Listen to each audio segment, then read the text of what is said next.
Doctor Thirumavalavan அவர்கள் நீங்க பாத்தீங்கன்னா அவருக்கு எந்த பொலிட்டிக்கல் பேக்கிங்கும் கிடையாது. அவர் சுயம்புவா உருவான ஒரு தலைவர். இவ்வளோ வருஷம் கஷ்டப்பட்டு இன்னைக்கு ஒரு பெரிய ஒரு இயக்கத்தை உருவாக்கி இருக்காரு. ஒடுக்கப்பட்ட எல்லா மக்களுக்காக பேசுற, வெறும் பட்டியலின மக்கள், ஒடுக்கப்பட்ட மக்கள் எந்த சமூகத்துல இருந்தாலும் அவருக்காக குரல் கொடுக்குறாரு. அவரை தொடர்ந்து இன்னைக்கு கான்பிடென்ட்டா சொல்றாருல. ஒரு இன்டர்வியூல கேட்குறாங்க, உங்களுக்கு பயமா இல்லையா, நீங்க சொன்ன மாதிரி விஜயோடைய ரசிகர்கள் பெரும்பாலும் பட்டியலின சமூகத்தை சேர்ந்தவர்கள், அதனால உங்களுக்கு பயம் இல்லையா அப்படின்னு கேட்டா அவர் ரொம்ப தெளிவா சொல்றாரு. என்னுடைய அரசியலை பற்றி அம்பேத்கரையும் புரிந்த, அதை தெரிந்த மாணவர்களோ இல்ல இளைஞர்களோ எங்க கட்சியை விட்டு வெளியில போக மாட்டாங்க. அந்த விதத்துல எனக்கு பயம் இல்லை. அந்த தைரியம், அந்த கான்பிடன்ஸ் எப்போ வரும்னா, உங்கள் தலைமை மீது உங்களுக்கு நம்பிக்கை இருக்கும் பொழுதும், உங்க கொள்கை மீது உங்களுக்கு தெளிவு இருக்கும் போது மட்டும்தான் அந்த கான்பிடன்ஸ் வரும்.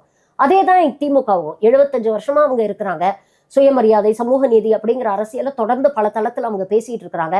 பெரியார் கண்ட பல சுயமரியாதை கனவுகளுக்கு அரசியல் வடிவம் கொடுத்தவர் பேரறிஞர் அண்ணா, முத்தமிழறிஞர் டாக்டர் கலைஞர், இப்போ மாண்புமிகு முதலமைச்சர் மு க ஸ்டாலின். ஸோ அவங்களுக்கு அந்த தெளிவு இருக்குல்ல, அந்த கான்பிடன்ஸ் இருக்கு. எப்படி இருந்தாலும் எப்படி போனாலும் ஏதாவது ஒரு திராவிட நீரோட்டத்துல இணைஞ்சிருவாங்க.